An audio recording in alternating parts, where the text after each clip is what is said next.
إن الحمد لله نحمده ونستعينه ونستهديه ونستغفره ونعوذ بالله من شرور أنفسنا ومن سيئات أعمالنا من يهده الله فلا مضل له ومن يضلل فلا هادي له أشهد أن لا إله إلا الله وحده لا شريك له وأشهد أن محمدا عبده ورسوله اللهم صل وسلم على محمد وعلى آله وصحبه والتابعين بإحسان إلى يوم الدين وبعد. Rabbi syurah li sadri, wahai Tuhanku, lapangkanlah dadaku ini, wa yassir li amri, dan permudahkanlah urusanku, wahlul 'uqdatan min lisani, dan uraikanlah kekeluhan lidahku, yafqahu qawli, supaya mereka memahami kata-kataku ini. Saudara-saudari, sahabat-sahabiah, muslimin muslimat, mudah-mudahan dirahmati dan diberkati oleh Allah Subhanahu wa taala. Dalam kuliah kita yang lalu, kita telah membicarakan serba sedikit ataupun secara ringkas berkenaan dengan jenis-jenis kesalahan yang wajib dikenakan hukuman hudud, ataupun bila kita sebut undang-undang hudud, dia meliputi beberapa jenis kesalahan. Maka dalam pengajian kita yang lalu, kita telah membicarakan 7 jenis kesalahan yang wajib dikenakan hukuman hudud, dan kita juga telah menyentuh serba sedikit berkenaan dengan undang-undang qisas. Dan kita telah menyebut bahawa qisas itu ialah satu undang-undang yang mana wajib diberikan balasan yang seimbang. Maksudnya ialah kalau bunuh dibalas dengan bunuh, kalau kecederaan dibalas dengan kecederaan yang sama, ataupun kalau melibatkan kehilangan anggota badan, misalnya tangan, kaki ataupun jari umpamanya, maka hendaklah dikenakan kehilangan anggota badan yang sama jikalau ianya boleh dilakukan. Tetapi jikalau ianya tidak boleh dilakukan ataupun boleh menyebabkan balasan itu lebih parah daripada kecederaan yang dilakukan oleh penjenayah, maka Islam tidak membenarkan kita meneruskan pembalasan itu. Sebaliknya hendaklah digantikan dengan diat. Dalam bahasa Melayu kita, iaitu digantikan dengan pampasan, dengan duit, dengan ganti rugi dalam bentuk wang ataupun dalam bentuk benda-benda yang bernilai, yang seumpama dengannya, yang setara ataupun senilai dengannya. Baik, maka pada malam ini kita sambung pada perkara yang ke-7, iaitu kesalahan yang dikenakan hukuman qisas.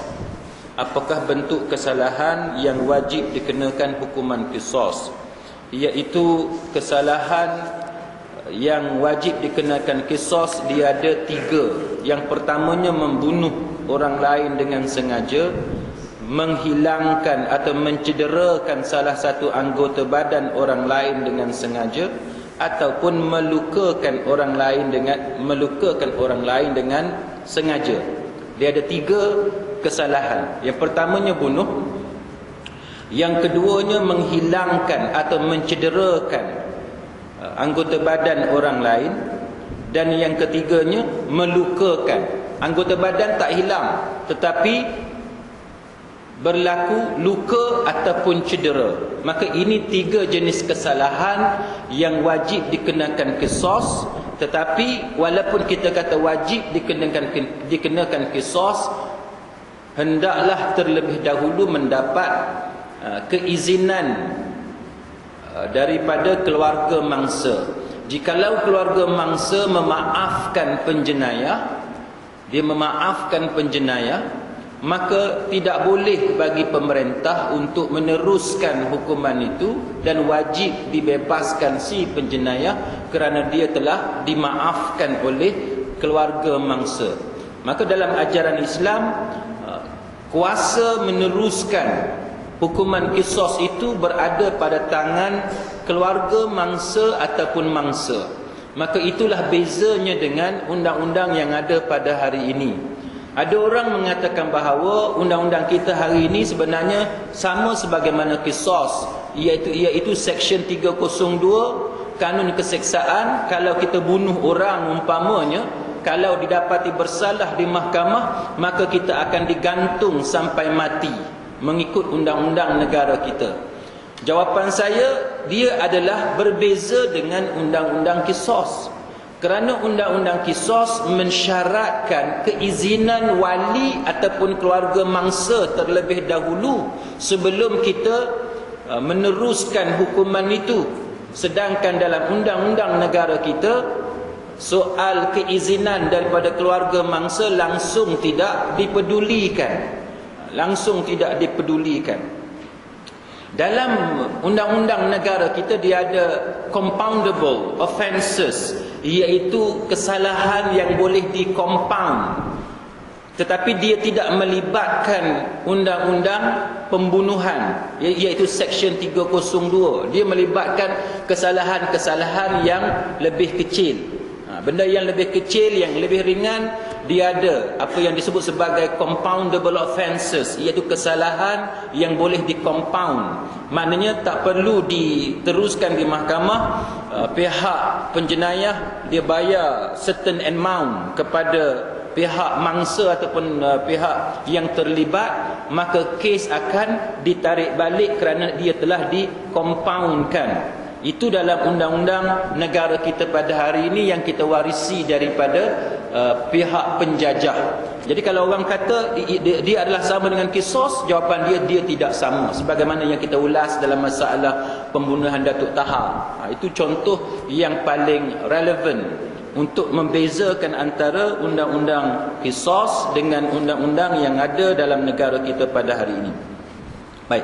Firman Allah Ta'ala dalam suratul Baqarah ayat 178. A'udzubillahi minasyaitonir rajim. Ya ayyuhalladzina amanu kutiba alaikumul qisasu fil qatla. Wahai orang-orang yang beriman, diwajibkan kamu menjalankan hukuman qisas, balasan yang seimbang dalam perkara orang yang mati dibunuh. Al-Quran, tuan-tuan sekalian, dia guna perkataan yang sama sebagaimana diwajibkan puasa. Ya ayyuhalladzina amanu kutiba alaikumus siyam. Diwajibkan ke atas kamu puasa. Qisas juga Allah Ta'ala guna perkataan yang sama, kutiba alaikumul qisas. Tetapi dalam masyarakat kita hari ini, afatu'minuna bi ba'dil kitab, kan, wa takfuruna bi ba'd. Beriman kepada sebahagian daripada ajaran Quran, tapi kufur kepada ajaran yang lain. Yang ni tak boleh berlaku kepada orang Islam. Kita wajib menerima semua ajaran Islam itu dan kita laksanakan ajaran Islam itu, dan kita tak boleh ambil bahagian-bahagian tertentu yang kita rasa sesuai, hak mana yang kita rasa tak sesuai dengan selera kita, kita letak dekat tepi. Yang tu tak sepatutnya dilakukan oleh orang-orang Islam. Baik. Yang ketiga, dia kata hukuman menghilangkan atau mencederakan salah satu anggota badan orang lain atau melukakannya wajib dibalas dengan hukuman qisas mengikut kadar kecederaan atau luka seseorang itu, juga mengikut jenis anggota yang dicederakan dan yang dilukakan tadi. Firman Allah Ta'ala dalam suratul Maidah ayat 45. A'udzubillahi minasyaitonir rajim. Wa katabna 'alaihim fiha anna an-nafsa bin-nafsi wal 'ayna bil-'ayni wal anfa bil-anfi wal udhuna bil-udhuni was sinna bis-sinni wal juruha qisas. Faman tasaddaqa bihi fahuwa kaffaratul lah. وَمَنْ لَمْ يَحْكُمْ بِمَا أَنْزَلَ اللَّهُ فَأُولَٰئِكَ هُمُ الظَّالِمُونَ. Suratul Maidah ayat 45. Maksudnya, dan kami telah tetapkan atas mereka dalam kitab Taurat itu bahawasanya nyawa dibalas dengan nyawa, dan mata dibalas dengan mata, dan hidung dibalas dengan hidung, dan telinga dibalas dengan telinga, dan gigi dibalas dengan gigi, dan luka juga hendaklah dibalas dengan balasan yang seimbang ataupun sama. Tetapi sesiapa yang melepaskan hak untuk membalasnya, maka jadilah dia sebagai penebus dosa baginya. Dan sesiapa yang tidak menghukum dengan apa yang telah diturunkan oleh Allah, maka mereka itulah orang-orang yang zalim. Ayat ni tuan-tuan sekalian, Allah Ta'ala dia bagi satu syariat kepada kita, satu peraturan yang sangat adil. Kalau tuan-tuan compare antara undang-undang yang kita ada pada hari ini dalam negara kita, yang kita ambil daripada India, yang mana India itu dibuat oleh British, dan dengan undang-undang yang ada dalam Al-Quran, yang mana lebih adil? Dalam konteks negara kita pada hari ini tuan-tuan, kalau ada orang, na'udzubillah, tapi sebagai contoh, ada orang jahat, dia pukul kita, dia tetak kita contohnya, menyebabkan hilang tangan kita. Kawan tu, penjenayah tu, kalau pergi dekat mahkamah, katalah dia kena penjara berapa tahun? Katalah 7 tahun ataupun 5 tahun. 5 tahun selepas diskaun 1/3, penjara ni bila dia bagi hukuman, dia ada diskaun. Dia kata 7 tahun, tapi 7 tahun tu sebelum potong 1/3, dia kena potong pula 1/3. Katalah potong 2 tahun, mana 5 tahun dia duduk dalam penjara, lepas tu dia keluar. Yang mangsa ni tangan tak ada dah. Tangan dah tak ada. Mangsa ni. Yang kawan tu betul lah dia dalam penjara, tapi dalam penjara 5 tahun dia keluar, dia ada tangan. Tuan-tuan rasalah kalau kita tengok macam ni, yang mana lebih adil? Undang-undang yang ada dalam Quran yang kita duk baca setiap hari ni, ataupun undang-undang yang ada dalam negara kita, yang mana lebih adil? Al-Quran. Sebab apa? Sebab apa makna adil? Adil ni ialah wad'u syai' fi mahallih, letak satu benda sesuai dengan tempat dia. Mangsa ni dah tak ada tangan dah. Maka cara yang paling baik untuk mengajar penjenayah ialah dengan menghilangkan tangan dia juga, sebagaimana dia hilangkan tangan mangsa dia. Itu nombor 1. Baru dia reti. Itu nombor 1. Nombor 2, tuan-tuan sekalian, penjara ni dia menjadi beban kepada kerajaan dan kepada rakyat, sebab dia pakai duit kita, betul tak? Dia pakai duit kita. Bukan kata tak boleh ada penjara, boleh ada penjara, tapi antara perkara yang kerajaan nak kena timbang ialah bila kita masukkan dia dalam penjara, berapa kos nak bina penjara, berapa kos maintenance, berapa kos makan minum dia, berapa kos nak gaji pegawai penjara, kaki tangan penjara dan sebagainya. Itu antara perkara yang kita kena ambil kira. Dan kita belum kira lagi kesesakan yang berlaku dalam penjara. Dan tuan-tuan kena tahu bahawa dalam penjara lagi banyak masalah dalam tu. Sebab itu sekarang ni, daripada dulu semasa saya jadi saya duk handle kes dadah pun tuan-tuan sekalian, kalaulah first offender, istilah dalam amalan kita ialah first offender. First offender ni ialah orang yang kali pertama buat salah. Dengan young offender, maknanya pesalah yang muda. Kalau boleh kita takkan bawa dia masuk penjara. Dan mahkamah magistrat pun kalau boleh dia tak mau. Orang yang kali pertama buat salah dan kesalahan dia itu baru kali pertama, biasanya kita sebagai peguam, kita akan buat mitigation, plea bargaining. Kita akan buat plea bargaining, tawar-menawar. Kita kata anak guam kita akan mengaku salah, boleh tak dia ni jangan dipenjarakan, sebab kalau dia dipenjarakan, budak ni muda lagi, kesalahan dia pun bukannya besar. Lepas tu pula kali pertama dia lakukan kesalahan itu, tiba-tiba masuk dalam penjara. Tuan-tuan tahu dalam penjara bukan setakat sesak, tapi dalam penjara tu dia ada hardcore criminals. Dia ada penjenayah-penjenayah yang serius, yang buat kesalahan-kesalahan yang sangat serius, dan yang duk banyak berlaku tuan-tuan sekalian, yang duk dalam penjara tu dia tak jumpa bini dia sampai 5, 6 tahun, 10 tahun. Cuba tuan-tuan bayang kalau hak muda ni pergi masuk dalam tu, dia buat apa? Saya biasa pergi ceramah tuan-tuan dekat penjara. Kaki tangan penjara duk cerita kat saya, dia kata, "Ustaz, biasalah dalam penjara ni antara masalah yang kami hadapi, lagi adalah yang kat dalam tu duduk riau." Duk riau pasal ada orang pergi buat projek dekat dia. Yang tu yang duk biasa berlaku. Terutamanya siapa yang jambu-jambu sikit, hak lelaki hak jambu-jambu sikit, yang tu kena jadi mangsa. Pening kepala kaki tangan penjara ni nak selesai masalah tu pula. Sebab tu kita kata bahawa Islam bila dia datang kepada kita tuan-tuan sekalian, dia memang cantik dah dia buat. Yang tolong buat benda ni untuk kita tuan-tuan sekalian ialah Allah Azza wa Jalla. Dia yang jadikan kita, dan dia yang buat manual untuk kita, yang buat undang-undang, peraturan untuk kita nak bagi elok. Kita je yang duk degil. Bila kita degil ni tuan-tuan, tak ikut jalan yang Allah Ta'ala tetapkan, apa jadi?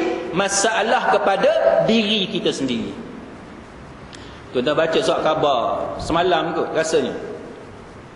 Satu orang doktor dalam rayuan kepada Mahkamah Tinggi, Mahkamah Tinggi tolak rayuan dia, dikekalkan hukuman penjara 7 tahun. Apa kesalahan doktor tu tuan-tuan? Dia pergi cabul kehormatan pesakit perempuan.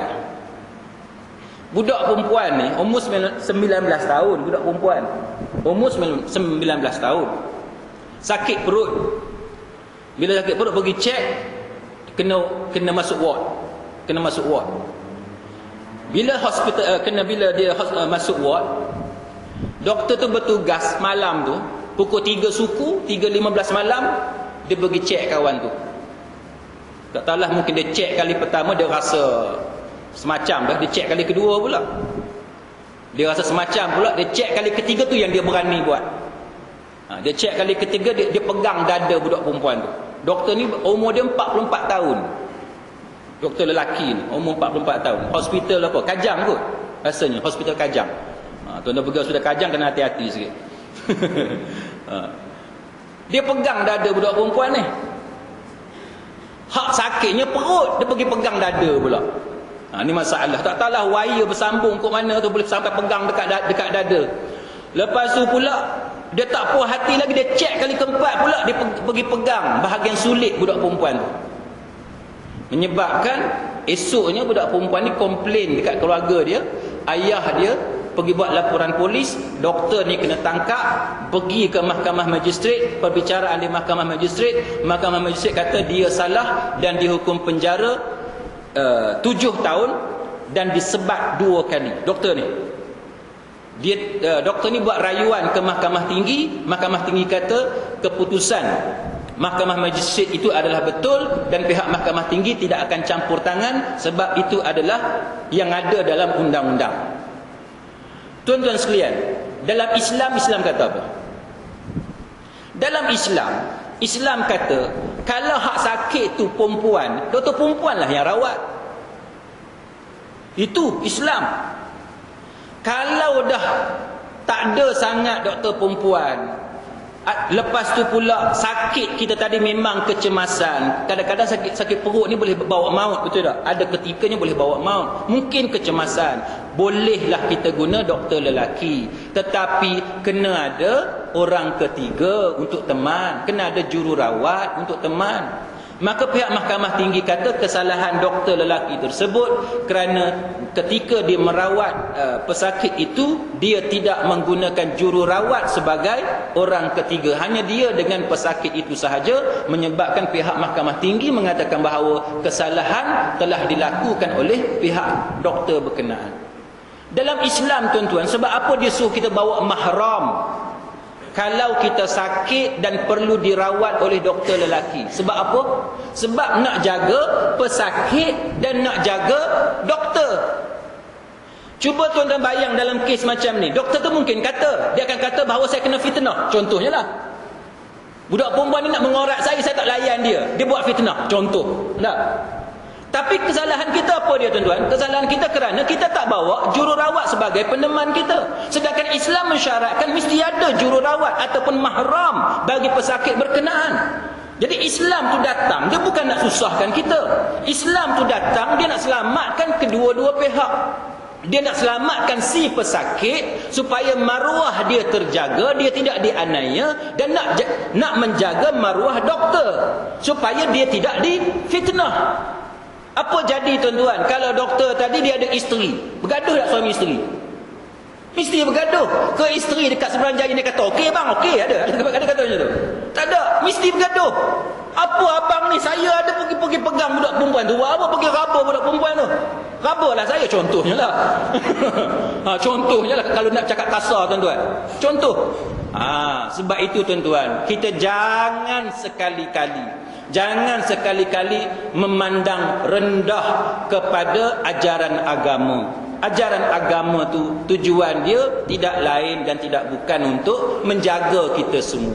Kita seorang doktor, kalau ada jururawat dekat sebelah tuan-tuan, sekurang-kurangnya kita malu untuk buat benda-benda yang tidak baik.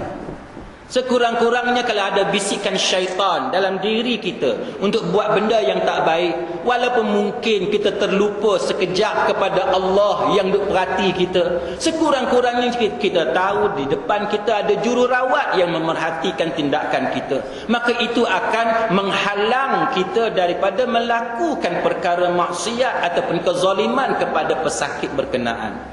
Yang ni yang kita kena ingat. Kalau tuan-tuan tanya saya, sebab tu kalau tuan-tuan bersembang dengan orang yang pernah pergi ke luar negara sangat bagus tuan-tuan. Di UK umpamanya, saya minta maaf lah, saya selalu compare dengan UK. Di UK tuan-tuan, cuba tuan-tuan bayang, bila dia nampak je kita ni Muslim, saya biasa bawa keluarga saya, isteri dan anak saya pergi dekat klinik, dia panggil GP, General Practitioner, GP. Istilah dia sana, dia panggil surgery, GP surgery, itu istilah dia. Kita di Malaysia ni kita panggil klinik. Bila kita bawa keluarga kita, bila dia nampak isteri kita pakai tudung, dia akan tanya, nak doktor perempuan ke? Tuan-tuan, orang putih tu, orang putih yang mana dia sendiri bukan dia beramal dengan Kristian pun, gereja dia kosong tuan-tuan. Gereja dia, saya dah cerita banyak kali kepada tuan-tuan, gereja dia sampai kena jual sebab cost maintenance dia tinggi. Tapi dia dalam masalah ni tuan-tuan, dia cukup jaga. Bila dia tengok kita pakai tudung, kita ni Muslim, antara soalan yang biasa dia akan tanya ialah, awak nak doktor perempuan ke? Itu antara benda yang dia tanya. Pernah kadang-kadang tuan-tuan, saya tak sempat buka mulut, isteri saya pun tak sempat buka mulut, dia akan bagi tahu, kami ada ini hanya doktor lelaki, nak jumpa doktor ke? Tengok tuan-tuan, orang putih. Kita hari ni cuba pergi dekat hospital, dia kata apa? Dia kata mujur kami nak rawat, dia kata. Kalau tak mau sudah keluar, dia kata. Ada juga yang kata macam tu. Bila kita komplain dalam surat khabar, dia bagi alasan dia punya workload dia bebanan tugas dan sebagainya. Kita akui tuan-tuan, kita di Malaysia ni terlalu doktor tugas dia terlalu berat. Itu kita akui. Tapi pihak kerajaan lah yang kena selesaikan benda-benda macam tu.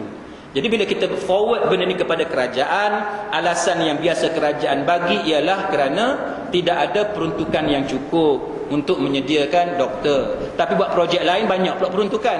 Itu masalah dia. Benda hak 12 juta boleh pula dia up jadi 24 juta. Tuan-tuan tanyalah sekolah-sekolah yang dibina di beberapa tempat, cuba tuan-tuan tengok. Mesyuarat dengan peringkat bawah harga lain. Bila dah lulus apa semua dia jadi harga lain, macam-macam. Itu contoh tuan-tuan sekalian ketirisan yang berlaku yang tak sepatutnya kita biarkan. Baik, kemudian muslimin muslimat sekalian, dia kata bahawa faman tasaddaqa bihi fahuwa kafaratullah. Bila kita memaafkan penjenayah ni, dia menjadi kifarat, menjadi kafarah, penebus dosa. Maka adalah baik jikalau kita memaafkan. Islam ni tuan-tuan, dia adalah satu agama disediakan dua-dua jalan. Kalau kita nak tuntut hak kita atas kezaliman yang orang tu buat ke atas kita, kita ada hak. Islam tak pandang hina dekat kita. Apa ni kau ni nak balas dendam? Tak. Engkau ada hak untuk minta pembalasan. Ada hak.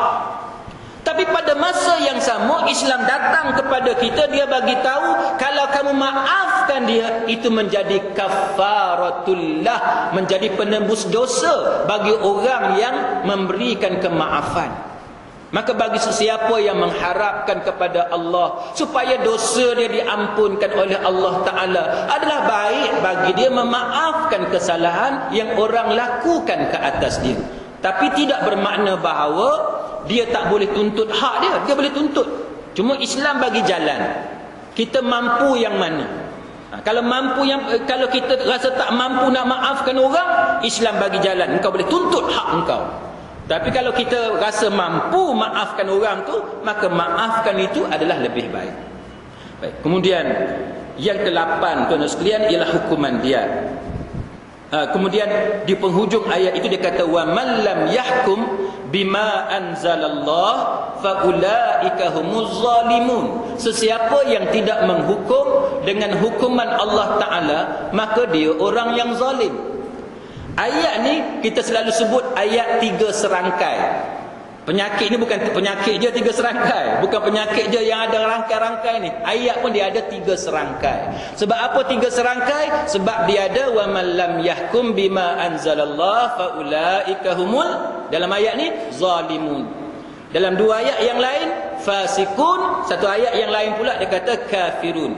Baik, 3. Satunya zalim, yang keduanya fasik, yang ketiganya kafir. Dia bergantung kepada jenis kesalahan yang kita lakukan. Ada keadaan di mana bila kita tidak melaksanakan apa yang diturunkan oleh Allah Ta'ala, dia akan menyebabkan kita jadi zalim. Ada masa bila kita tidak melaksanakan perintah Allah Ta'ala itu, dia menyebabkan kita jadi fasik. Dan ada ketika bila kita tidak melaksanakan ajaran agama, dia akan menyebabkan kita menjadi kafir. Na'udzubillah min zalik. Dia bergantung kepada bentuk kesalahan yang kita buat. Apa dia zalim? Saya sudah sebut tadi. Zalim ialah wad'u syai' fi ghairi mahalli. Letak satu benda tak sesuai dengan tempat dia, maka orang tu orang yang zalim. Orang zalim ni orang yang berdosa. Apa dia fasik? Fasik ialah orang yang melakukan dosa besar. Dia fasik. Kafir ialah orang yang mengingkari perintah Allah Ta'ala. Dia menafikan kewajipan perintah itu, maka dia menjadi kafir. Kita tengok beberapa contoh muslimin muslimat sekalian dalam konteks negara kita pada hari ini. Bila kita nak laksanakan undang-undang Islam, ada orang tuan-tuan sekalian, dia bagi alasan bahawa undang-undang Islam ni tak sesuai. Sebab sekarang ni kita zaman moden. Tak sesuai nak laksanakan undang-undang Islam. Tuan-tuan tunjuk dekat saya yang mana satukah hukuman yang tak sesuai? Potong tangan tak sesuai ke? Compensation, blood money, duit ganti rugi tak sesuai ke? Sebat, rotan tak sesuai ke? Pukul orang tu dengan kasut, pukul orang tu dengan benda-benda yang ringan-ringan tak sesuai ke? Apa yang tak sesuai? Dalam kepala kita sekarang ni, hukuman yang sesuai hanyalah denda, penjara ataupun gantung. Dalam Islam dia ada satu hukuman, dia kata pancung. Adakah tak sesuai pancung? Muslimin muslimat sekalian, tahun 90-an, penghujung 90-an, saya kendalikan satu kes di Mahkamah Magistrat Butterworth. Saya duduk tengah tunggu kes saya dipanggil. Yang chief inspector sebelah saya ni masa tu penghujung 90-an, dia mulakan kes dia dulu, iaitu kes di mana pihak polis Butterworth ni dia buat operasi di Pantai Bersih, tangkap geng-geng pondan. Geng-geng pondan yang dia buat kesalahan aiskrim. Tuan-tuan tahu kan kesalahan aiskrim? Tangkaplah, ramailah berapa orang penuh terak tu. Panggillah seorang-seorang masuk dalam kandang, apa kat tengah-tengah mahkamah tu, siapa yang biasa masuk mahkamah, tahu kan dekat tengah-tengah mahkamah tu dia ada kandang. Dia ada macam kotak tu kan, kandang. Kita tengok tuan-tuan pondan ni, kalau daripada kaki ke atas lawa. Lawa daripada orang perempuan lagi. Cuma yang tak lawanya kaki je berbulu. Yang tu je yang tak lawa. Hak lain tu lawa. Jadi interpreter apa? Jurubahasa dia bacakan charge sheet, kertas pertuduhan ke atas pondan ni, bahawa kamu 1:30 pagi di Pantai Bersih beberapa hari bulan disebut telah melakukan kesalahan, perbuatan yang tidak senonoh. Kamu mengaku salah ke tak mengaku salah? Pondan tu mengaku salah. Saya pun tanyalah Chief Inspector tu, apa dia yang tak senonoh? Dia kata aiskrim. Saya kata, oh aiskrim. Lepas tu bila dia dah mengaku salah, magistrate pun bagi tahu kepada pondan tu, dia kata hukuman maksima bagi kesalahan ini ialah RM25. RM25 maksimum tu.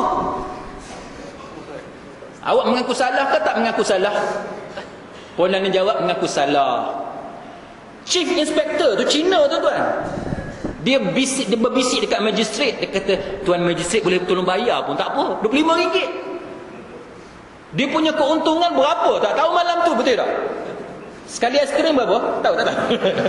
Tanya pun tak. Dia punya collection malam tu kita tak tahulah berapa, tapi denda dia hari tu tuan-tuan RM25.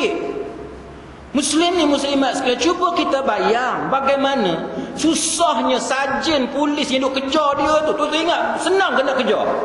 Sarjan perut boroi yang kita cerita khutbah tadi kan. Sarjan perut boroi nak kejar pondan tuan-tuan. Pondan lari laju. Tuan-tuan tak percaya, cuba tuan-tuan kejar pondan nak tahu.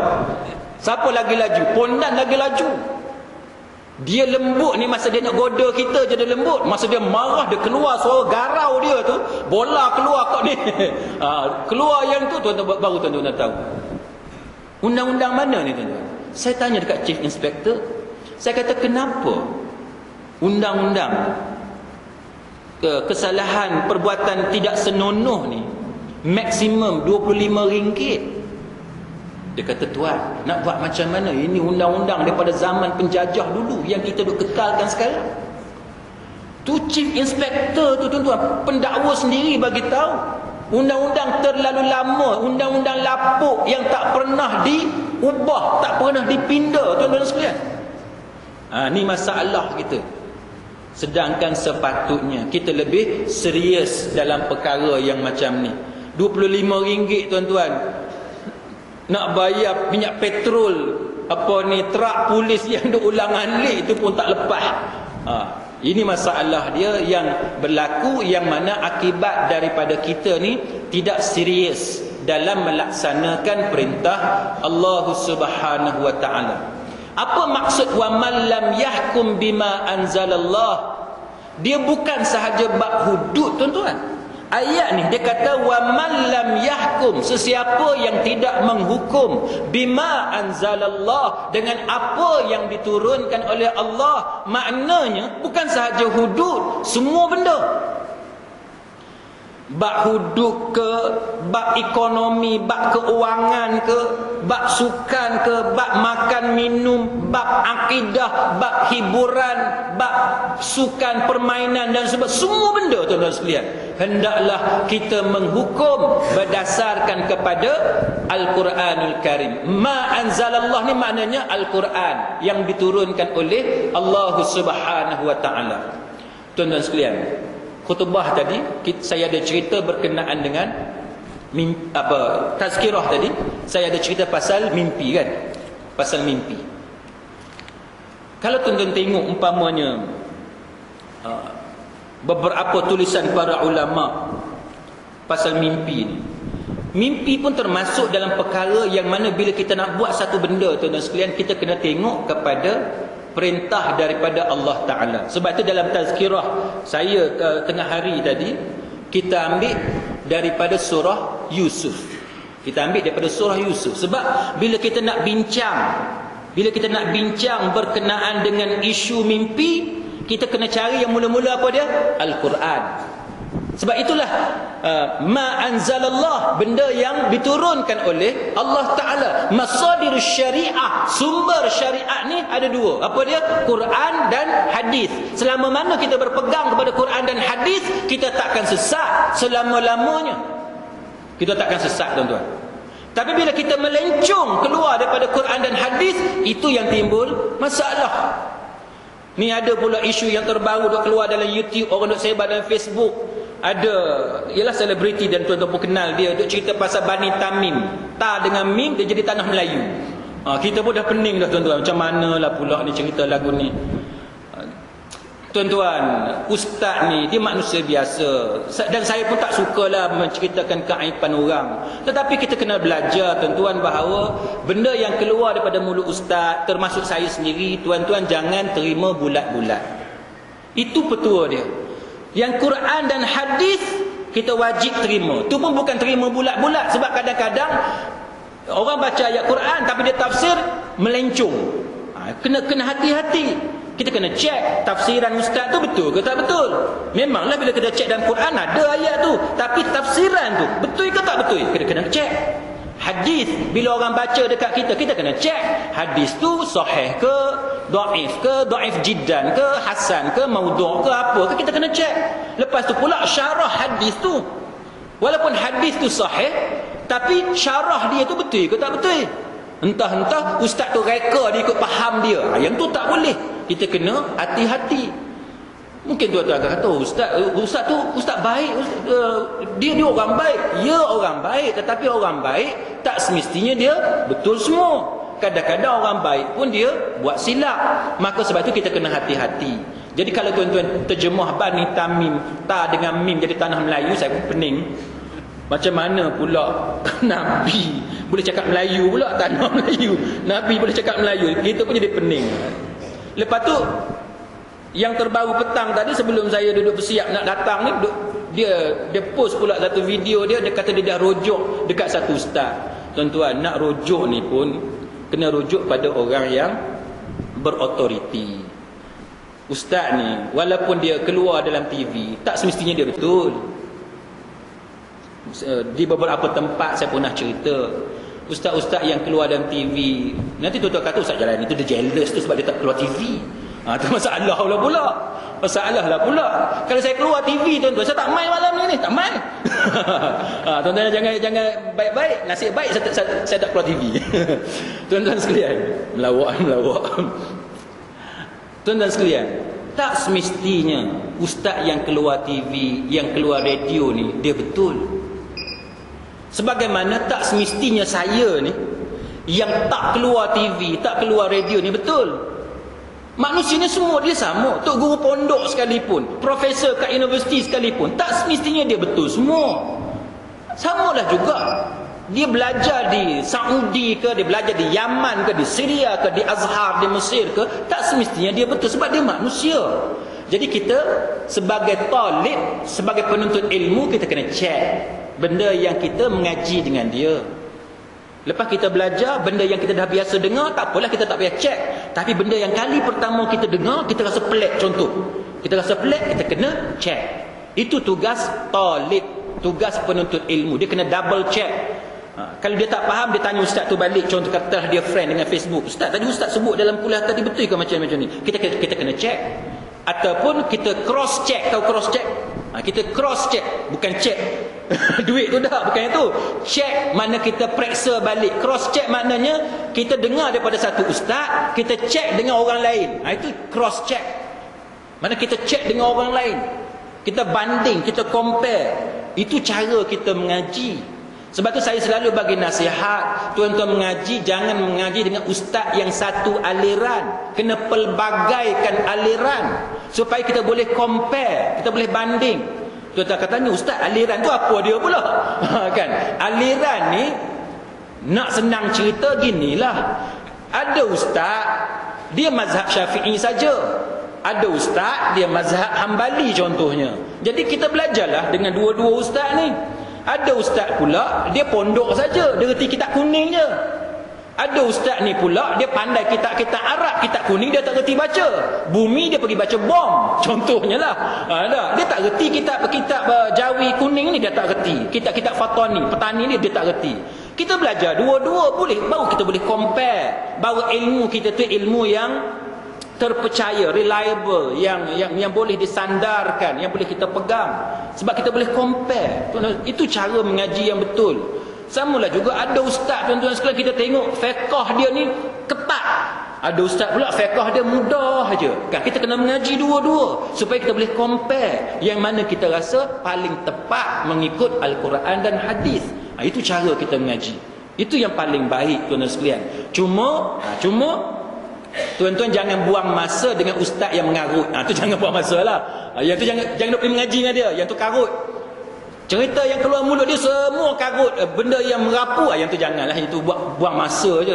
Kita cari ustaz yang kita tengok siqah, yang amanah dari segi ilmu, akhlak dia. Itu barulah kita tak buang masa. Baik, sebab tu tuan-tuan sekalian, bila timbul kes-kes yang macam ni, lebih baik tuan-tuan double check, dapatkan second opinion, cari ustaz lain, baru kita dapat ilmu. Kesilapan tu benda biasa. Saya pun biasa buat silap, kadang-kadang baca Quran tersilap tengok. Kita bukan orang Arab kan, kita orang Melayu, kadang-kadang tersilap baca. Nak sebut hadis, nak sebut benda lain, pergi sebut benda lain. Bila kita dengar balik rakaman, Allah mak aku tersilap contohnya. Itu benda biasa yang berlaku kepada mana-mana ustaz, dan tidaklah saya berniat untuk memandang rendah kepada sesiapa. Baik, berbalik kepada cerita mimpi tadi tuan-tuan. Kebetulan semasa tazkirah tadi saya tak sempat nak cerita bagaimana pandangan Ibnu Sirin dalam masalah kita nak tentukan apa yang disebut sebagai orang yang macam mana boleh interpret, yang boleh terjemahkan, tafsirkan mimpi kita. Ibnu Sirin dia ada karang satu kitab lah kita panggil, satu tulisan untuk menceritakan tentang tafsir mimpi ataupun takwil mimpi ataupun takbir mimpi yang kita cerita pada tengah hari tadi. Antaranya syarat-syarat yang disebut oleh Imam Ibnu Sirin. Ibnu Sirin ni tuan-tuan, satu orang tabi'in. Dia ni lahir 2 tahun sebelum berakhirnya pemerintahan Uthman bin Affan. Maknanya 2 tahun sebelum pembunuhan Sayyidina Uthman. Ibnu Sirin ni dia dilahirkan. Dia ni satu zaman dengan Anas bin Malik. Dia satu zaman dengan Anas bin Malik. Maknanya bila dia lahir, dia sempat hidup dengan sahabat-sahabat Nabi. Maknanya dia ni tabi'in. Ibnu Sirin dia karang tulisan. Walaupun tulisan beliau ini dipertikaikan sama ada dia yang benar-benar karang tulisan beliau sendiri ataupun sebenarnya tulisan orang lain, anak murid dia, yang tu dibahaskan oleh para ulama. Sebahagian mereka mendakwa bahawa Ibnu Sirin dia tak tulis apa-apa sebab Ibnu Sirin dia tak suka buku. Ibnu Sirin satu orang yang tak suka buku. Sebab apa tuan-tuan? Tuan-tuan baca sejarah hidup dia, Ibnu Sirin ni satu orang yang sangat kuat ingatan. Kalau dia nak ingat satu benda, dia tulis. Dia tulis. Bila dia ingat je benda tu, dia musnahkan tulisan dia. Sampai taruh tu. Dia punya yakin, confident dengan ingatan dia. Dan memang dia, Ibnu Sirin, antara orang yang terkenal sebagai sangat kuat ingatan. Kalau kita bini pesan, abang tolong beli ni bawang merah ni satu paket, bawang putih satu paket, abang ingat tak? Ingat. Lepas tu bini kata ni nak tulis lah, nanti abang lupa. Bini tolong tulis pula, lah adalah 5-6 jenis. Kita ni tuan-tuan, bukan setakat isteri terpaksa tuliskan untuk kita, kertas yang bini bagi pun hilang pula. Sampai dekat supermarket, sampai kat Tesco, cari-cari mana aku letak pula. Kertas tu pun hilang. Tu contoh, tak kata kat orang lain, saya kata kat diri saya sendiri. Nak tunjuk bahawa kita ni memang pelupa. Barang yang isteri kita kirimkan supaya beli, yang tu pun kita lupa. Bagi kertas supaya ingat pun, yang tu pun lupa, tak tahu letak kat mana. Ibnu Sirin, dia satu orang yang tak suka simpan catatan. Dia catat sikit, dia catat sikit, dia buang sebab dia yakin kepada ingatan dia. Maka Ibn Sirin, balik pada cerita kita, Ibn Sirin tuan-tuan sekalian, dia bagi syarat. Katalah tuan-tuan percaya ada satu orang dia boleh takwil, dia boleh takbir mimpi. Dia kata yang pertamanya, dia kata orang tu hendaklah orang yang mahir dengan Quran dan hadis. Itu nombor satu. Kalau dia setakat dia reti bab mimpi tapi bab Quran dia out, bab hadis dia tak reti, hadis maudhu' ke apa dia tunggang terbalik, jangan pakai orang lagu tu. Dia mesti orang yang mahir bab Quran, mahir dalam bab hadis. Itu nombor satu, syarat nombor satu. Nombor dua tuan-tuan sekalian, dia mesti orang yang mahir dalam bahasa Arab. Dia kena mahir bahasa Arab. Sebab apa tuan-tuan? Sebab bahasa Arab ni bahasa Al-Quran, bahasa hadis. Maka orang tu dia akan mahir bab hukum hakam agama kalau dia faham bahasa Arab. Sebab tu kita penting tuan-tuan, walaupun kita orang Melayu, tapi cubalah belajar setakat mana yang boleh tentang bahasa Arab. Nombor tiga tuan-tuan sekalian, hendaklah orang yang mentadbir mimpi itu dia mengetahui latar belakang kita yang minta dia takbir mimpi. Dia nak terjemahkan mimpi itu, apa makna mimpi itu, dia kena tahu kita ni macam mana. Kan, siapa yang ikut dalam tazkirah tengah hari tadi saya cerita kan, bahawa mimpi ni dia ada 3 jenis, 3 kategori. Sama ada mimpi itu mimpi benar, ataupun mimpi bisikan syaitan, ataupun mimpi yang terhasil daripada aktiviti kehidupan kita. Maka orang tu dia mesti kenal betul kita, barulah dia boleh takdir, takwil mimpi dengan cara yang paling tepat. Itu yang ketiga. Yang keempat tuan-tuan sekalian, dia hendaklah mahir dalam ilmu takbir mimpi. Ilmu tu pun dia mesti ada. Nombor 5 tuan-tuan sekalian, dia mestilah satu orang yang dari segi kerohanian dia, dari segi akhlak dia satu orang yang baik, yang kita cerita tadi. Minal muhsinin, daripada orang yang baik-baik. Itu syarat Al-Quran. Yang Quran sebut tentang cerita Nabi Yusuf yang kita cerita tengah hari tadi. Dia mesti minal muhsinin, daripada orang yang baik. Kalau dia perangai dia tunggang terbalik, kita tak boleh pakai. Ada kan? Ustaz-ustaz yang jenis duk pelari anak dara orang, tuan-tuan tahu? Ada. Apa tak adanya ustaz yang perangai lagu tu? Buat malu je tuan-tuan. Pelari anak dara orang. Doktor, pelari anak dara orang. Orang kerja besar-besar. Sekejap lagi keluar cerita siapa-siapa pula. Tapi contohnya lah. Maka kita tak boleh pakai orang yang macam ni. Kemudiannya tuan-tuan, orang tu orang yang amanah. Itu syarat yang sangat penting. Dan juga orang itu dia mesti ambil perkiraan, pertimbangan dengan hal ehwal semasa. Benda-benda semasa dia kena tahu. Sebab kadang-kadang tuan-tuan sekalian, orang tu mimpi dia ada sebab-sebab dia, sebab-sebab yang tertentu. Itu yang disebut oleh Imam Ibn Sirin. Walau bagaimanapun, sebagaimana yang saya sebut tuan-tuan sekalian, para ulama sebenarnya berbeza pendapat sama ada buku itu benar-benar ditulis oleh Ibn Sirin ataupun sebenarnya orang lain yang tuliskan berdasarkan kepada kata-kata dia. Baik, muslimin muslimat sekalian, setakat tu tuan-tuan ada sebarang soalan ataupun sebarang kemusykilan? Ada atau tidak?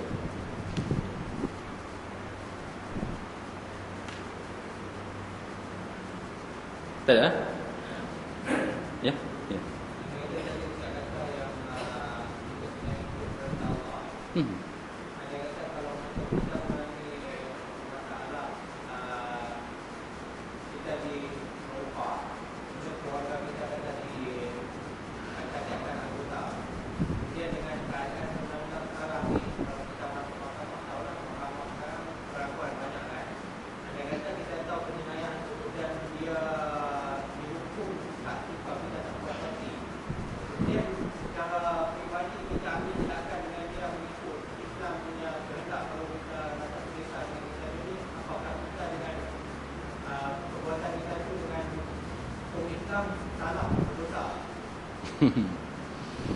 Wallahu a'lam. Isu dia macam ni. Katalah na'udzubillah, contohnya ada orang masuk rumah kita, dia rompak, lepas tu dia cederakan kita ataupun ahli keluarga kita. Katalah contohnya tetak, na'udzubillah, katalah dia tetak dan sebagainya, putus anggota badan. Bila putus anggota badan ni, hilang jari ataupun hilang kaki ataupun hilang tangan ataupun buta mata dan sebagainya, pergi ke mahkamah dalam negara kita lah, kan? Dalam negara kita, sebagaimana yang kita belajar tadi, hukuman dia bukan kisos. Dia tak balas balik perbuatan si penjenayah ke atas kita. Jadi soalan yang sahabat kita tanya sekarang ni ialah, kita mungkinlah dalam keadaan yang macam tu kita tak puas hati. Kita tak puas hati sebabnya ialah kita teruk. Katalah kita dengan hilang tangannya, dengan isteri kita sampai buta mata, anak kita kena tikam sampai koma 2 minggu contohnya. Tiba-tiba bila pergi ke mahkamah dalam negara kita, si penjenayah hanya dihukum penjara 15 tahun. 15 tahun. Mana dia hidup, dia makan elok dalam penjara. Selepas 10 tahun, sebab diskaun 1/3 tu, walaupun dia kena penjara 15 tahun, lepas 10 tahun dia akan keluar.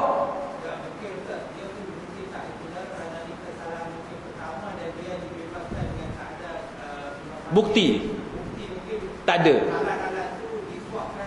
Okey.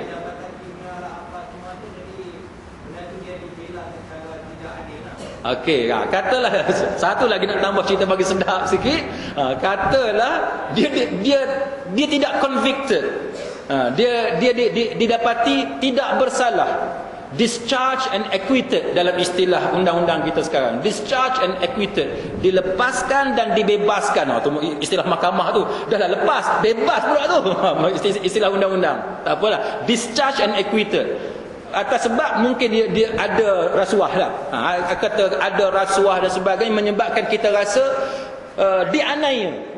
Dengan keadaan kecederaan kita, dengan trauma yang kita alami, dengan kehilangan anggota badan, dengan cacat dan sebagainya. Lepas pula dengan corruption yang berlaku. Mungkin tuan-tuan akan tanya pula, Ustaz, berlaku ke corruption? Ni sensitif ni. Tapi saya nak ceritalah dekat tuan-tuan. Benda ni pahit kita nak sebut, tapi saya pengalaman saya jadi peguam tuan-tuan, saya boleh cerita dekat tuan-tuan. Sebagai contoh, siapa-siapa yang kerja polis, saya minta maaf lah. Bukan bermakna saya nak kata semua polis jahat, tidak. Macam saya pernah cerita dekat tuan-tuan lah, peguam hak jahat tidak bermakna saya jahat. Peguam hak tu lah yang jahat, saya baik. Contohnya lah. Sama juga bila kita cerita AJK masjid yang jahat, takkan Tuan Haji jahat, Tuan Haji baik. Tapi ada AJK masjid yang jahat.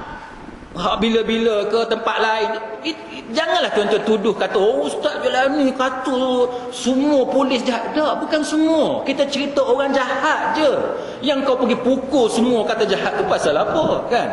Sama dengan polis. Polis ni hak baik ramai tuan-tuan. Dia orang duk ajak saya pergi ceramah di balai dia orang apa semua, ramai yang mengaji.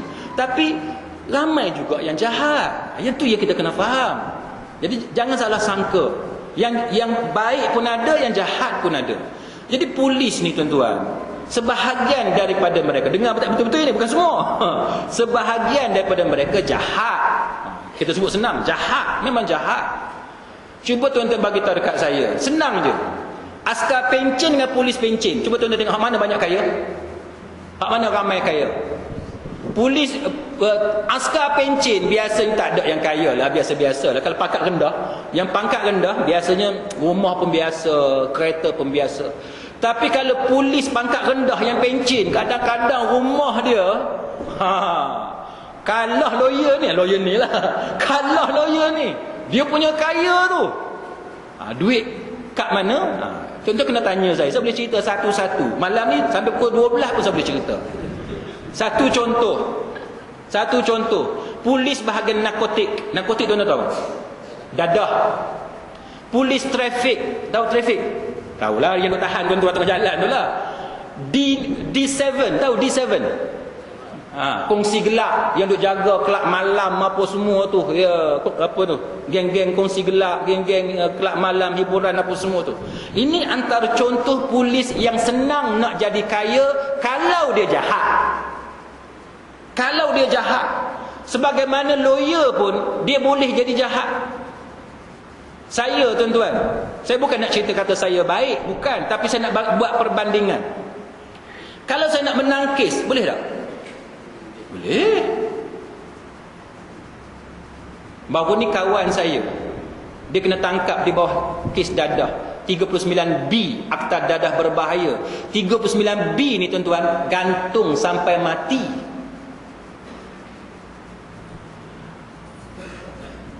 Isteri dia ambil lawyer tu charge dia 50,000.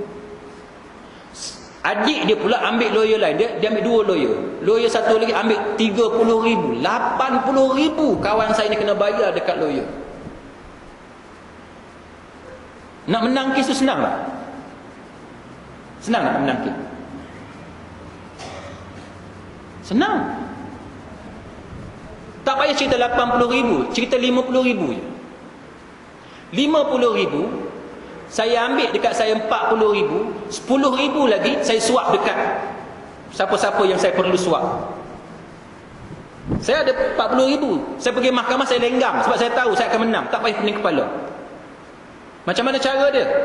Cara dia ialah kita pergi dekat pegawai-pegawai yang tertentu, untuk hang 2,000, untuk hang 2,000, cari 5 orang, perhabis 10,000, kita dah dapat 40,000. Nanti saksi ni pergi ke mahkamah, dia bercakap, cara dia bercakap tuan-tuan sekalian, confirm mahkamah akan lepaskan orang tu. Boleh menang? Boleh? Betul ke Ustaz? Betul ya, takkan aku tipu. Contoh, tuan-tuan nak tahu, ni tuan-tuan kena belajar dengan saya. Saya biasa buat kes Common Gaming House Act, Akta Rumah Perjudian Terbuka, kes judi. Mula-mula jadi lawyer dulu, saya antara orang yang lawyer Melayu, nak kata mahir tu tidak, tapi pandailah buat kes judi. Cina kena tangkap judi, saya yang duk bela dia dekat mahkamah. Hero ni ustaz ni. Main judi tak pernah, main daun teruk pun tak pernah, tapi duk bela Cina yang duk judi. Tuan-tuan, katalah saya buat satu contoh, kita bayar dekat orang ni, slip judi jumpa dalam poket. Pergi mahkamah, polis tu jawab, slip judi jumpa atas lantai. Kes tu lepas tuan-tuan. Kes tu lepas. Sama dengan dadah, barang kes, katalah dadah duduk dalam poket ataupun duduk dalam beg. Dalam beg. Pergi mahkamah, polis kata beg tu ada dalam penjuru bilik. Lepas tuan-tuan. Padahal masa kena tangkap, kena pada belakang dia. Sebab itu tuan-tuan, polis yang tidak rasuah, polis yang jaga agama dia, yang jaga rezeki dia, dia akan mendapat syurga daripada Allah Ta'ala. Sebab ruang untuk buat jahat tu besar depan dia, tapi dia tak buat jahat, dia tahu Allah Ta'ala tengok amalan dia. Sebagaimana kita malam ni, ustaz-ustaz yang duk cakap merapu, Allah Ta'ala akan nilai. AJK masjid, apa semua yang duk songlap duit masjid, Allah Ta'ala akan nilai. Hakim yang ambil rasuah daripada litigan, daripada orang yang duk bicara depan dia, kalau tuan yang Arif bagi saya menang, saya akan bagi portion yang Arif, dia pun bagi menang dekat kawan tu, Allah Ta'ala akan nilai. Kes judi tuan-tuan sekalian, dalam peti besi, duit 30,000. Cina tu marah-marah, dia datang jumpa kat saya, dia kata polis ambil duit dia. Dia kata polis ambil duit dia. Polis tulis dalam search list, bahasa Melayunya senarai bongkar. Senarai bongkar. Bila kita rampas barang orang, polis dia akan tulis dalam search list senarai bongkar, mana yang dia duduk geledah apa semua tu, barang apa dia ambil semua dia rekodkan. Duit 30,000 dalam peti besi, tapi tulis dalam tu dia tulis 12,000, 18,000 pergi mana? Dia bedok sama-sama dia. Itu contohlah yang saya boleh bagi tahu kepada tuan-tuan. Jadi kalau betul polis buat kerja macam tu, dia berdosa kepada Allah. Dia kena ingat, duit tu walaupun menyenangkan dia atas muka bumi, dia boleh beli kereta Honda ke kereta Toyota yang dia mimpi sangat nak pakai tu, dia kena ingat itu akan membawa dia kepada neraka, kepada azab Allah. Na'udzubillah. Minta ampunlah kepada Allah. Jangan buat benda macam tu. Sama juga dalam bahagian narkotik. Narkotik tuan-tuan sekalian, apa, urine test. Urine test, kencing, bila cek tengok positif, kena kan, dia penagih dadah. Tapi kalau bayar 3,000 dekat polis, polis akan tukar air kencing. Polis tu tolong kencing sekali. Anak guam saya ni, bini dia datang mengadu dekat saya, "Ustaz, saya kena bayar 3,000. Tuan-tuan, kalau seorang yang habaq dekat kita benda macam tu, tak apalah. Ni ramai yang duk cerita kita benda macam tu. Kenapa pula si isteri perempuan yang dia nak tipu pula, ramai yang duk cerita benda yang sama. Dia bayar 3,000 dekat, iyalah siapa-siapa pun, supaya boleh tukar air kencing. Tuan-tuan, air kencing pun laku 3,000. Air kencing tuan-tuan nak laku 3,000. Tuan-tuan kena bayar lagi, masuk dalam toilet 50 sen. Kena bayar lagi. Untung jadi polis. Untung apa? Bukannya untung, itu kemurkaan Allah. Jangan. Balik pada cerita sahabat kita ni. Maknanya tuan-tuan, untuk menyeleweng memang ada. Memang ada. Satu lagi contoh ni, banyak contoh ni, sebab tu saya kata sampai ke 12 boleh. Land acquisition. Tuan-tuan tahu land acquisition? Tak tahu land acquisition? Pengambilan tanah. Tahu pengambilan tanah, tahu? Contohnya nak buat jalan, kan? Nak buat jalan, nak besarkan jalan, ataupun nak buat jalan baru. Dia cross masuk atas tanah kita, contoh. Ataupun pihak kerajaan nak buat sesuatu projek, nak buat sekolah ke, nak buat apa ke, nak buat taman perumahan ke apa ke, dia pergi ambil tanah kita. Semua ataupun separuh dia ambil tanah kita. Tuan-tuan, tuan-tuan tanyalah mana-mana peguam yang biasa buat kes tanah. Ada tak orang yang terlibat dalam perbicaraan kes tanah ni, dia ambil kesempatan? Cuba tuan-tuan tanya. Tak kira lah hakim ke siapa ke yang terlibat dalam perbicaraan. Ada tak? Contoh, tanah ni lepas nilai apa semua, orang ni boleh dapat katalah 100,000. 100,000. Tapi dia pakat dengan hakim. Hakim kata aku bagi 200,000 dengan syarat 50,000 hang bagi dekat aku. Nak tak? Mesti nak, betul tak? Sebab apa? Sebab kalau kita tak setuju, kita hanya dapat 100,000. Tapi kalau kita setuju dengan yang tu, kita dapat ekstra 50,000, 150,000. Yang lagi 50,000 tak apalah, hakim ambil bahagian dia sikit, yang bahagian hak land office ke siapa kan ambil bahagian dia sikit. Tak apalah, yang penting kita dapat ekstra. Itu yang duk berlaku. Kadang-kadang orang tu gaji dia berapa ya, tapi dia hidup sangat-sangat mewah. Orang ni tuan-tuan, dia tak fikir bahawa dia akan mati, dia akan masuk alam barzakh, dalam kubur tu dia tinggal seorang-seorang. Apa yang dia nak jawab kepada malaikat? Dia kena fikir yang tu. Hidup atas dunia ni tuan-tuan hanya ujian daripada Allah Ta'ala. Ujian je. Ada orang dia miskin, ada orang dia kaya, ada orang dia cacat, ada orang muka dia buruk, ada orang muka dia tampan, ada orang dimuliakan oleh manusia, ada orang dihina oleh manusia. Semua tu ujian daripada Allah Ta'ala. Kita sampai lupa itu adalah ujian. Maka jawapan saya tuan-tuan, berdasarkan pengalaman saya, sangat banyak berlaku penyelewengan macam ni. Satu lagi contoh, peguam tuan-tuan. Mahkamah, katalah Mahkamah Pulau Pinang, ada berapa mahkamah tinggi contoh? Katalah ada 5. Mahkamah 1, Mahkamah 2, Mahkamah 3, Mahkamah 4, Mahkamah 5. Kita tahu ada setengah hakim perangai dia macam ni. Hakim yang kedua perangai dia macam ni. Kita tahu kes kita ni kalau nak menang, hakim nombor 2. Kita pun pakat dengan kerani mahkamah. Pakat dengan kerani mahkamah. Kita kata bila fail aku masuk, engkau kena masukkan dekat mahkamah nombor 2. Bagi kat dia RM50. Kerani tu cukup seronok tu, RM50 banyak dah tu. Kalau semua lawyer buat perangai macam tu, berapa ratus satu hari dia boleh dapat? Berapa ratus dia boleh dapat? Sebab kita tahu setiap hakim perangai dia. Ada hakim dia sangat-sangat in favor of bank. Ada hakim dia sangat-sangat benci dekat bank. Ada perangai lagu tu. Ada hakim dia benci dekat TMB. Ada hakim dia sangat-sangat sokong TMB. Macam-macam lah hakim ni. Ada hakim dia suka sangat dekat orang perempuan. Pantang orang perempuan masuk kes, semua perempuan menang. Hak lelaki semua kalah. Tuan-tuan kata, ustaz Jalani ni kelentong apa malam ni? Kelentong apa? Pengalaman aku lah tu. Kita tahu dah, ada hakim kalau kita mewakili perempuan, kita lenggang. Mesti menangnya, mesti menang. Kalau kita mewakili suami, habis ya. Bawalah Quran ke hadis ke, tak pakai. Kalah, mesti kalahnya. Itu pengalaman saya jadi peguam. Macam-macam tuan-tuan. Saya nak sembang sampai pagi esok boleh dengan tuan-tuan. Nak cerita, ruang untuk corruption itu banyak. Sangat banyak. Terpulang pada kita nak korup ataupun kita tak mau korup. Balik pada soalan ni, jauh dia pergi tu nak jawab soalan. Baik tuan-tuan sekalian, maka adakah bila kita dah tak puas hati perbicaraan di mahkamah ni corrupted, berlaku penyelewengan, rasuah dengan perbicaraan yang tidak adil, kita pun ambil pisau pergi serang kawan tu.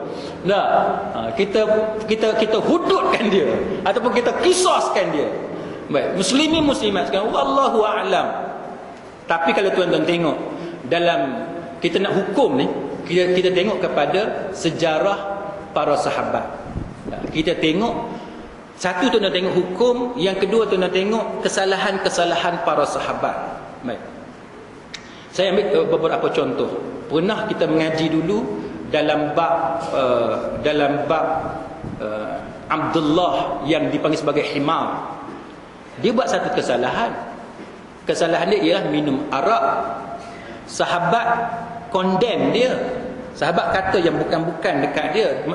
Kalau bahasa kita, sahabat caci dia. Tapi Nabi larang. Nabi kata Abdullah itu satu orang yang hati dia sangat menyintai Allah dan Rasul. Itu banyaklah perbincangan. Walaupun dia buat jahat, tetapi hati dia kasih kepada Allah dan Rasul. Sama dengan bila kita cerita tentang Ahli Badar. Ahli Badar buat kesalahan, tetapi apa yang berlaku ialah walaupun dia buat kesalahan, tetapi kerana sumbangan dia dalam peperangan Badar, dia diampunkan oleh Allah Ta'ala. Tuan-tuan faham tak maksud saya? Kan? Dia buat salah, tapi kerana kebaikan dia sangat besar, maka dia diampunkan oleh Allah Ta'ala. Nak jawab soalan ni, saya nak buat perbandingan supaya tuan-tuan faham. Sama juga tuan-tuan sekalian. Tuan-tuan ingat cerita dulu, apa ni, 3 orang tu rakyat Indonesia yang terlibat dalam pengeboman tentera Australia di Bali ke tentera Amerika, saya lupa lah. Ingat tak dulu? Tuan-tuan ingat kan cerita tu kan?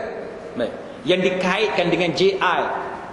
Ya, tuan-tuan, kita faham dalam Islam hukum asalnya kita tak boleh pergi serang satu tempat awam.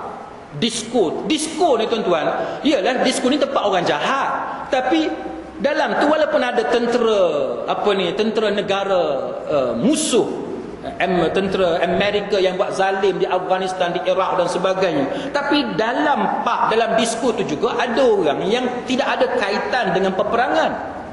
Tiba-tiba kawan ini pergi bunuh, pergi bom tempat tu. Saya bukannya menyokong orang yang mengebom, tapi tuan-tuan kena faham bahawa ada masanya orang ni tuan-tuan, dia dah tak dapat tahan melihat kezaliman yang dilakukan oleh musuh tanpa sebarang tindak balas daripada negara Islam. Kita sedap je kita kata ni pelampau ni, dia buat benda haram, dia bunuh orang yang tidak berdosa. Soalannya kita buat apa? Kita sanggup dah kita tinggalkan kesenangan kita di seberang jaya ni tuan-tuan, kita pergi tolong Mesir sekarang? Sanggup tak? Berapa ramai yang sanggup? Sani dengan berapa orang kawan-kawan dia, itu je yang sanggup. Hak lain duduk kat sini, termasuk saya, termasuk tuan-tuan. Kita condemn dia sedap. Termasuklah yang dalam YouTube tu ada satu ustaz yang duk condemn Ikhwanul Muslimin. Saya tak setuju tuan-tuan. Itu yang kita baca dalam khutbah tadi. Apa sumbangan kita yang kita duk condemn Ikhwanul Muslimin? Ikhwanul Muslimin tuan-tuan, dia hantar sukarelawan dia, gadaikan nyawa dia untuk selamatkan Mesir, nak lawan dengan Yahudi. Kita buat apa? Maka mungkin dalam masa kita cuba untuk bertindak balas terhadap musuh, kita tersilap, kita terbabas. Terbabas macam mana? Pergi bom park, disco dan sebagaimana yang berlaku di Bali. Okey, kita mengakui dia tersilap, tapi tuan-tuan kena ingat bahawa apa yang menyebabkan dia buat macam tu? Apa yang menyebabkan dia buat macam tu? Kerana hati dia tak dapat nak tahan melihat kezaliman musuh seperti Amerika yang duk bunuh orang Islam di Iraq, di Afghanistan dan sebagainya. Tuan-tuan baca dokumen yang bocor baru-baru ni dengan gambar-gambar apa semua. Macam mana Amerika buat kepada tahanan dia. Wanita Islam bukan setakat dia dera, dia rogol lagi tuan-tuan. Satu orang wanita Islam di Pakistan ada PhD dalam bidang kejuruteraan apa, nuklear ke apa. Satu orang perempuan di Pakistan dapat maklumat daripada CIA, pihak berkuasa Pakistan, tangkap perempuan ni. Sampai sekarang dalam penjara. Tuan-tuan baca kisah dia sudah gila tuan-tuan, perempuan tu. Tak gila macam mana, dah didera, dirogol, dibuat sebagai binatang dalam tahanan. Keluarga dia berkali-kali buat pelbagai memorandum dan sebagainya, petition dan sebagainya. Buat macam-macam desakan kepada pihak berkuasa Pakistan supaya bebaskan perempuan tu. Seorang pakar dalam bidang, saya dah lupa bidang apa. Apa yang kita buat? Kita tak buat apa. Kita hanya kata, oh ni haram, ni fanatik, ini pelampau. Itu je yang keluar daripada mulut kita. Kita buat apa untuk pertahankan perempuan tu? Kita tak buat apa. Maka tuan-tuan sekalian, walaupun kita salah, betul kita salah. Kita salah. Tetapi tuan-tuan, kesalahan kita tu dengan hati kita yang tidak tahan melihat penderitaan orang Islam yang ditindas, yang dizolimi oleh musuh. Tuan-tuan agaklah antara dua benda tu Allah Ta'ala akan ambil yang mana? Kita nak buat judgement, tuan-tuan tengok kisah para sahabat dalam masa perang Badar, dan tuan-tuan tengok kisah tu. Itu cara panduan kita. Betul kita salah. Para sahabat dalam perang banyak melakukan kesilapan. Tuan-tuan baca dalam kisah para sahabat, ada sahabat Nabi yang tetap tentera musyrikin, sedangkan dia kata la ilaha illallah. Kan? Tuan-tuan baca tak kisah tu? Yang kita duduk mengaji tu. Yang Nabi kata, adakah engkau boleh baca hati dia?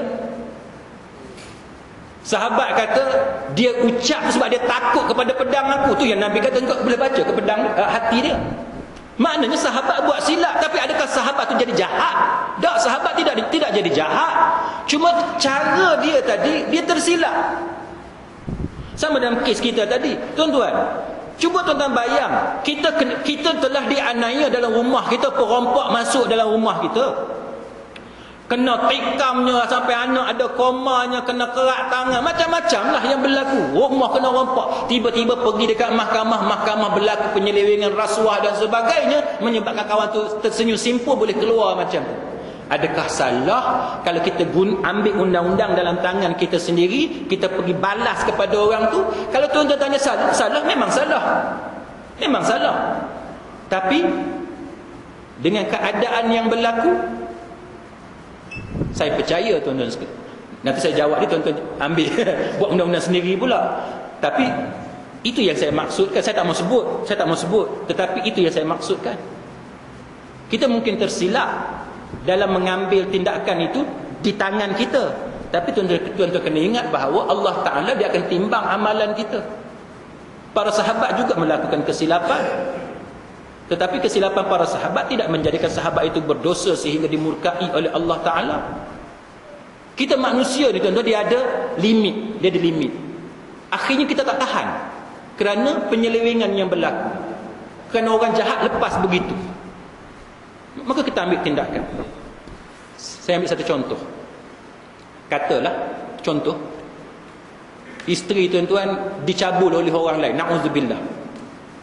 Tuan-tuan tahu dah, kalau aku report kat polis, ulang-alik mahkamah, orang ni paling-paling kena hukum RM1,000 contoh.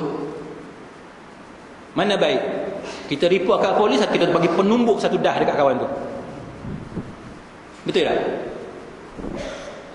Kita belasah juga cukup, anak report.